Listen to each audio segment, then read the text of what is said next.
It's a story that doesn't get the attention it once did, despite the ongoing death and destruction. More than 100 people in Syria, including 26 children, have been killed in airstrikes in just the past 10 days alone. The airstrikes kill and maim significant number of civilians several times a week, and the response seems to be a collective shrug. The airstrikes targeting allegedly a rebel stronghold in Idlib, Aleppo, also Hama provinces, different strongholds, leaving at least 10 civilians dead. The attack spearheaded by the Syrian government, the regime of Bashar al-Assad, which has really all but won the civil war at this point. Millions of people have been displaced in the ongoing efforts by the regime to flush out remaining opposition. Robert Riggs is standing by. He's an associate professor of religion and politics at the University of Bridgeport. He is following what's going on in Syria closely. Your take on what we're seeing here? I think that this is something that if you put it in perspective and you multiply 100 dead over 10 days times 1 year, that would be 3,650 people dead in a year. And that's just a drop in the bucket compared to what would happen if the Russian and Syrian armies ramp up their offensive in Idlib. And that's what they're doing gradually. Since the end of April, they've been ratcheting up these attacks on hospitals, civilian targets. And, you know, as Michelle Bachelet, the UN Commissioner on Human Rights, said, this is just, you know, indefensible. And it's a crime that the 5 permanent members of the UN Security Council can't find a way to end this conflict. Syria and Russia both denying that they're targeting civilians in these airstrikes. Your take? I mean, is that just a bull-faced lie?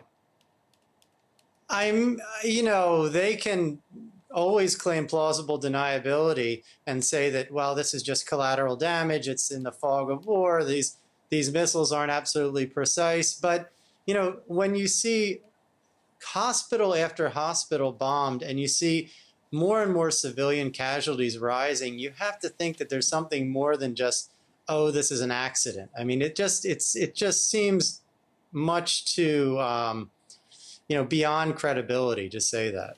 You heard the UN, one of their spokespeople, saying the international community is basically collectively shrugging when it comes to what we're seeing there. Why is that? Is the world numb?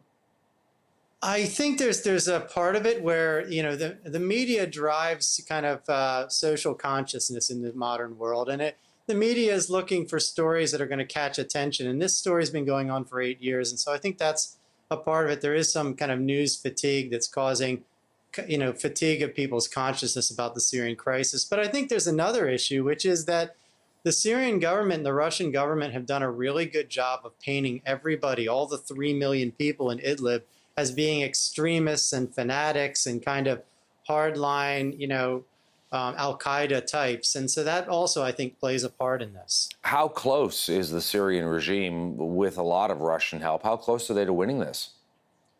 Well, they're not that close. And the reason is simple. And you have a group of hardened fighters who are entrenched in that very large province amidst all these civilians. And so much like Mosul in Iraq, where the Iraqi army had to go door to door to root out the ISIS fighters, if the Syrian government and the Russian army really want to get rid of these fighters once and for all, they're going to have to go door to door. And the cost is going to be so great and so high in terms of civilian casualties that, you know, if they decide to do that, it's still going to take them, I would think, a year or two. And that's the worst case scenario. I mean, we don't want to see that, obviously. Robert Riggs joining us today from New York. Good to have you back, Robert. Thank you for taking a bit of time for CTV News, as always. Thank you so much.